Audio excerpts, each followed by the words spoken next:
السلام علیکم، بسم اللہ الرحمن الرحیم۔ شب قدر کن اعمال میں گزاریں؟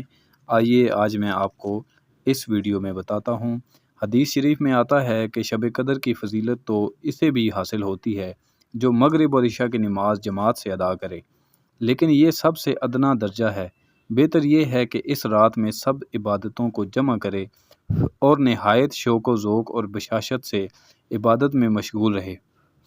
قرآن کریم کی تلاوت، ذکر و اذکار، نوافل، صلاۃ و تسبیح، درود و استغفار اور دعاؤں میں اپنا وقت گزارے، اور دعاؤں میں دنیا اور آخرت کی ہر طرح کی خیر و برکت مانگنی چاہیے اور ہر طرح کے شرور و فتین سے پناہ مانگنی چاہیے۔